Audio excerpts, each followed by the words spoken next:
welcome to Queens College. We appreciate your taking the time to come and hear about Queens. I wish you could be here with us. This is an exciting place to be. In the next few minutes, perhaps we can show you some of the exciting things that are happening on this campus. This is our Presbyterian College, yours and mine. For 123 years, it has shared a rich Christian church heritage as a Presbyterian church-related college. But not long ago, the question arose as to whether or not Queens could exist, whether it could be relevant as a church-related college. I would like to say an emphatic yes. Queens is alive and well and growing. It has a sense of mission and of purpose. At a time when most colleges are retrenching, Queens is setting off fireworks in new directions. It has a contemporary relevance. It is setting a new model in what it means to be church-related in our society today. It is a living, learning institution. Opportunity for church-related colleges is not only knocking, it is beating down the doors. What's happened at Queens over the past couple of years is a big story. About 18 months ago, in fact, WBTV of Charlotte devoted a half-hour special to what's going on. We'd like for you to see that story.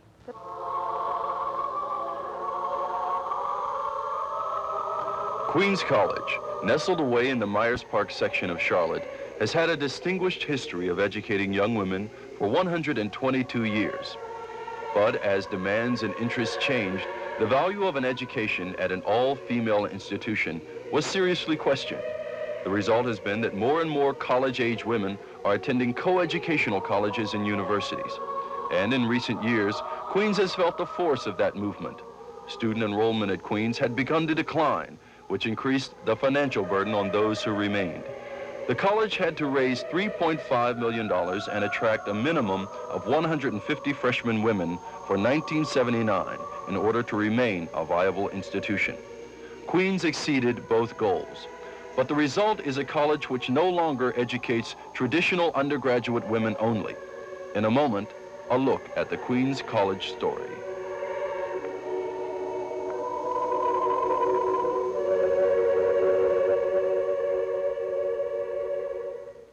It's not often that we do a 30-minute program on a college, but we felt the Queens College story was representative of many of the problems that confront small private colleges in America: increased tuition costs and shrinking enrollments. But what's more important about the Queens story is how it addressed itself to those problems. The end result has been a series of innovative programs and successful fundraising efforts. One of the areas where Queens has made a serious re-examination of its curriculum is in its undergraduate program. Recognizing the changing dynamics of a woman's lifestyle, Queens embarked on a program which would provide ongoing support to the many facets of a student's life. This holistic life planning approach to education is called the Queens Concept. It's a combination of learning and living. We overhauled last year our academic curriculum, and we reinforced the general core requirements, and we strengthened every major. We put into every major a capstone course, which is taken in the senior year to draw together all the aspects of what's been learned throughout the 4 years. All the students at Queens College go through what we call our leadership program.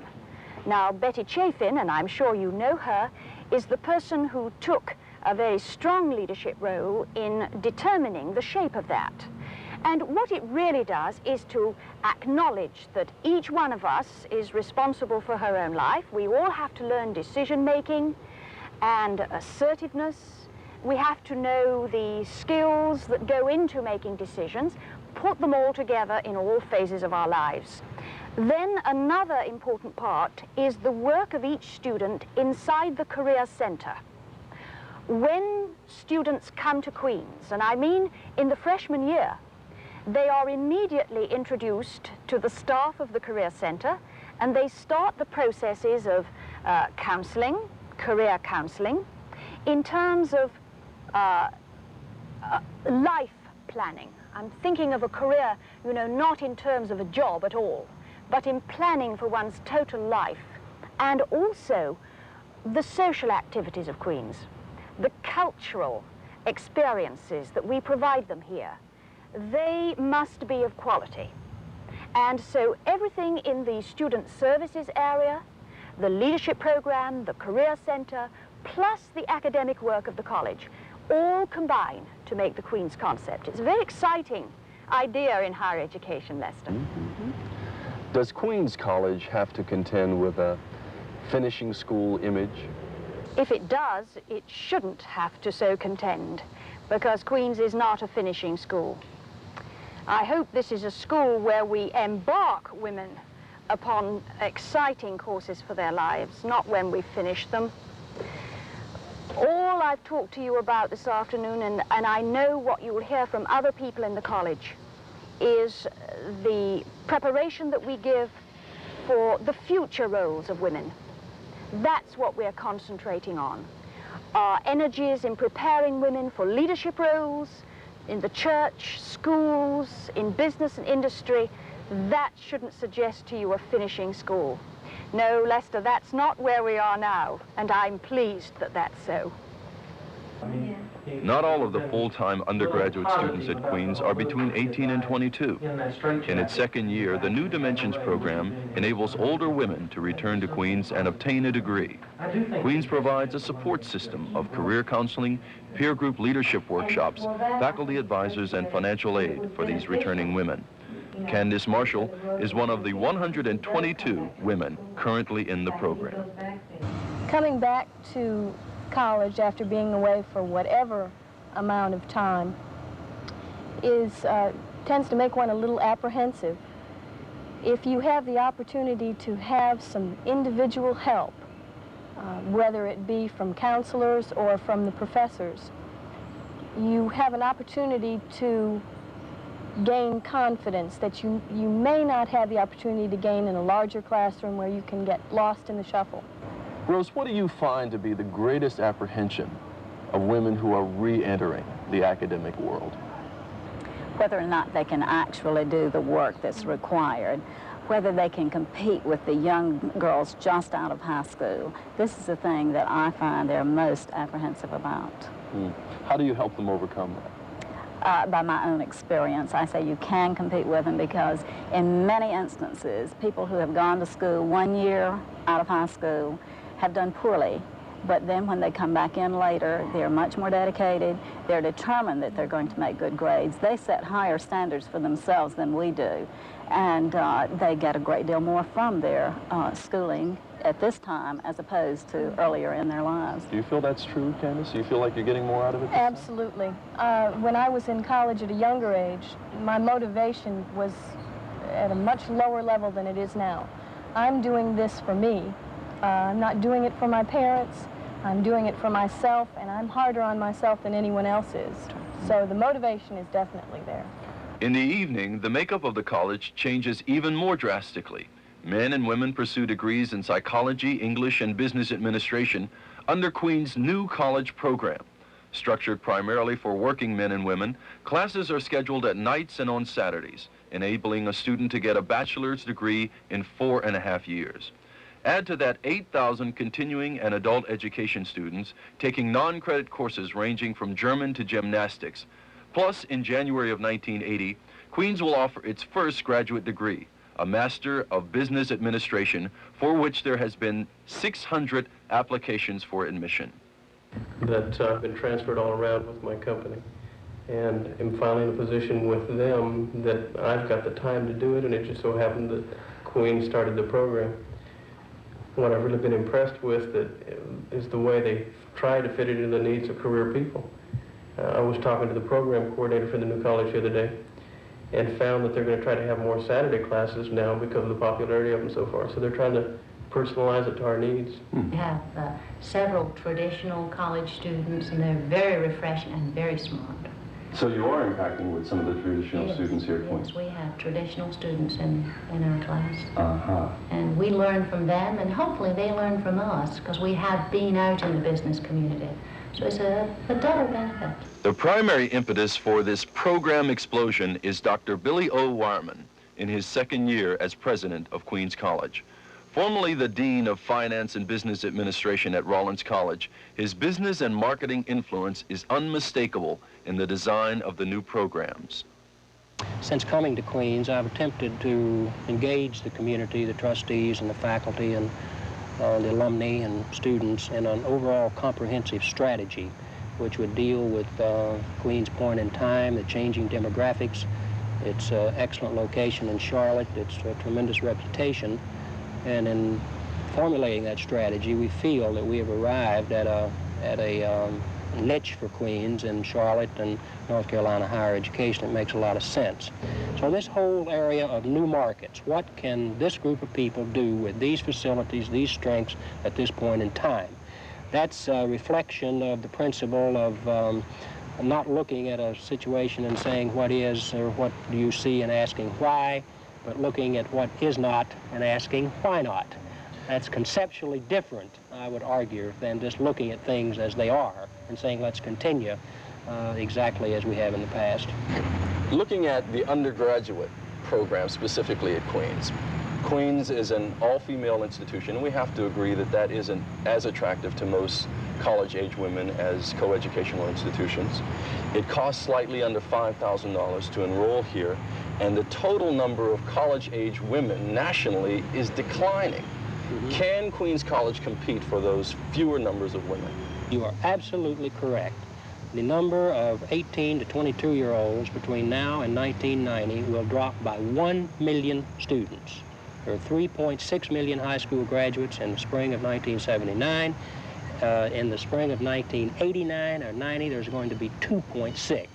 And any college that bases its whole future on the assumption that you can increase dramatically the undergraduate component is, in my judgment, building on sand.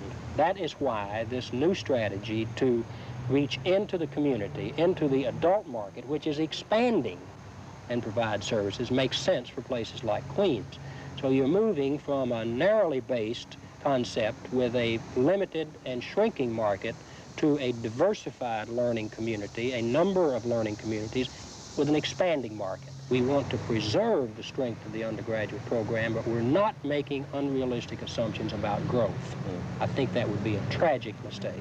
As you look back on your 4 years for some of you and your 3 years for others, would you have chosen another school? Would you have decided to go to another school if you had it all to do over again? No. Really? No. No second thoughts at all? I can't say that there haven't been any second thoughts, but I'm glad I stayed here 4 years. I was at a point where I wanted to transfer because I thought I was missing out on certain things, but when I look back on what Queens has offered me, I'm glad I stayed, both academically and, from the fact, like Liz was talking about, leadership opportunities. They're here at Queens, and you can take up on those type of opportunities and help yourself grow. I'm sure we missed a lot by not being at a huge university and not being a part of some of the larger things like football games and things like that. But on the individual basis, I think it's a lot more intense. Just because of the size, you do get a chance for leadership much more than you would at a larger school. And I know personally I'm more of a follower than a leader, but since I've been at Queens, I've had the opportunity to be a leader. And I think that's helped me to grow into a better person, having that opportunity. It has its problems, like every school does, but the atmosphere that surrounds the school is something that you can't really describe in words. It's just an atmosphere of caring. The professors take personal interest, the students take personal interest, the administrators do, and it's something that if you were at a big school, you wouldn't find it there. Dr. Tyson, I'm sure you've heard the argument that it's not possible to get a real education in an all-male or all-female institution. Do you feel that's true? You know, I disagree with that, and my reason for disagreeing is that certainly we live in a world which combines both sexes. And up to the time, say, of coming to Queen's College, a woman has been with both sexes. When she leaves Queen's, she will be with both sexes for the rest of her life. Being here for 4 years is, as it were, taking a time, a very brief period of time, really, in relation to one's whole life, when you concentrate on developing what you are as a person. This is not to say something selfish at all. It is to say that there is a period of introspection in order then to emerge from Queen's, turning outward to others, recognizing what you are and having built on the strengths you now know you have. Queens has just come through a very difficult financial time, and it rose to the challenge in raising $3.5 million. But is Queens out of danger financially? No, that would be an overstatement. Queens has had a record in the recent past of accumulated deficits. I think the downward spiral has been stopped. It's been stabilized. We operated on a balanced budget last year. That gives us the psychological climate within which to build this new academic complex that we're talking about. But to say that Queens is out of the woods would be erroneous. We have now got the opportunity to build a stronger Queens College, and the psychological climate is conducive to that. There is now promise and hope and anticipation, and people do not give to problems and despair and gloom. They give to promise and hope and ideas.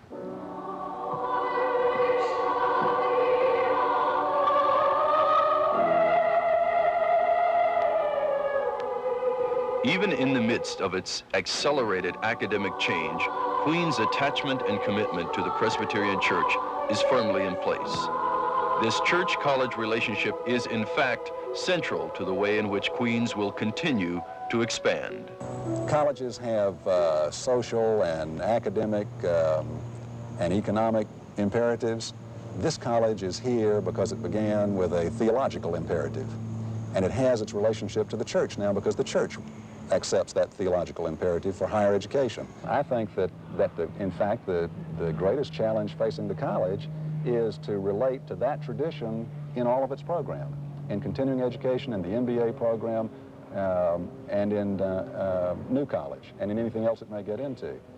People were searching for something more than just technology and materialism, so it might very well be that a college that postures itself and attempting to find creative relationships between faith and reason is right on the cutting edge of things.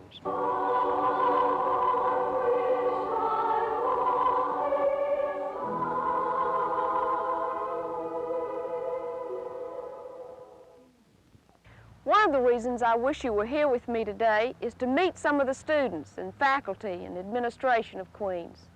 One of the first people you would meet is Dr. Billy Wireman, president of Queens College. He is the architect of what is happening at Queens today. Thank you, Ina. It has now been approximately 18 months since the WBTV special was aired, and I'm delighted to report to you tonight that the progress at Queens continues to be impressive. We are in a growth situation which is in many cases not the case with church-related colleges. We had a 38% increase in our enrollment last year, the highest, largest incoming freshman class since 1971, and it's just thrilling to see the plans that we talked about 18 months ago continuing to come into fruition. In addition, as you know, we started New College at Queens, which is an undergraduate program for working men and women who want to finish a bachelor's degree. The growth there has been most impressive. 300 to 400 students in that program now. We look to somewhere between 500 and 600 in a year or so. Perhaps the most interesting departure for Queens has been the Master in Business Administration, an MBA. We have 125 working executives in that program, and they are truly a fine group of potential business executives and leaders. In addition to that, we have started Quill, which is a lifelong learning institute for people who want to come back to school and take short courses, non-degree, non-credit courses. 7,000 to 8,000 church members, citizens, will take courses in Queens through the Lifelong Learning Institute this year. The Bachelor of Science in Nursing program is another attempt by Queens to reach out to serve the community and the church in new and unique ways. So all in all, we feel that the progress at Queens continues to merit strong church support. We are determined that Queens will stay a vital part of the church's mission, not only in higher education, but in some of the short course needs that I have described. We are also pleased that in our opening statement of purpose, Queens unambiguously and explicitly says we are private and Presbyterian, and we intend to keep Queens in that great tradition. I'd like to share with you one most significant development, and that is the establishment of what is known as the President's Church Cabinet. This is a group of lay leaders and ministers from across North Carolina, South Carolina, and Georgia who come together to advise the college on ways that we can meet the church's needs in the local communities and in the local churches in ways that historically we have not done. And I am saying that this is just another indication of the degree to which Queens is serious about maintaining a viable, strong church relationship in a time when there are all sorts of pessimistic predictions about the future of church-related colleges. Queens is going to speak positively and constructively to the church's needs, and thus it's on that basis that we would like to ask the parishioners, our Christian brothers and sisters throughout North Carolina, to join with us in this most exciting and promising venture. We have an extraordinary opportunity at Queens to bring into being an institution of significance for our time, and we should rejoice that it is under the auspices of the church. And so again, I ask you to join with us in that great cause. I'd like now to introduce to you Bill Lee, who is president of Duke Power Corporation. He is a trustee of Queens. He is leading the church campaign along with Ina Hughes, and they are bringing great leadership to this important effort. Bill, it's a pleasure to have you with us, and I'd like now to turn the program over to you. Thank you. You can see why we're excited about the remarkable transformation that has taken place at Queens College in 3 years and continues to take place, as Governor Jim Hunt has said, a model of creative leadership for North Carolina and beyond. But for Queens to continue this transformation, it has some priorities that must be met. There are a number of needs. For example, program support for the traditional undergraduate college for women, the College of Arts and Sciences.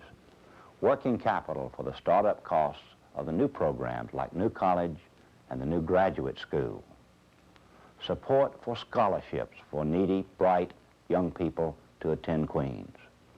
Faculty development so that we can continue to hold and attract the highest quality faculty. Renovation of some of the old facilities that were built many years ago. And retirement of the $1.6 million debt that was accumulated in the years before Queens began to operate on a balanced budget. This transformation must be supported, and Queens is turning for that support to its foundations, the Presbyterian Church. For it was the Presbyterian Church that assisted in the starting of Queens and the nurturing of her in her 123 years of existence. The Senate of North Carolina has approved a $2 million campaign to be conducted among Presbyterian churches throughout the whole state. And your presbytery has also approved the campaign in your area. We are asking for pledges to be paid over a 3 to 4 year period. It behooves each of us, as members of the Presbyterian Church, to support Queens, one of our church's fine institutions. You know, under freedom, it's important that we maintain the duality of public secular education and of our private educational institutions. And it's important to you and me as Presbyterians that we continue to make Christian higher education an enriching process for our young people available for the generations to come. I hope you've enjoyed your visit with Queens College. I wish there was a one-word wrap-up for what's happening on this campus. The campaign has chosen the term, the turning point. It's a good term. Queens is pointed in the right direction. But we will depend on you. It depends on me. It depends on the church to lead the way through this campaign with its support. Perhaps you read in Time magazine an article on education in America today. It was depressing. As one doomster put it, we are rearranging deck chairs on the Titanic. Another one puts it this way: by and large, society gets what it deserves out of its educational institutions. It gets what it expects. If you don't value things, you don't get them. You and I value what's happening at Queens, and Queens is turning to us for support. We ask in this campaign not only for your blessings for what's happening at Queens, but for your support. Thanks for coming.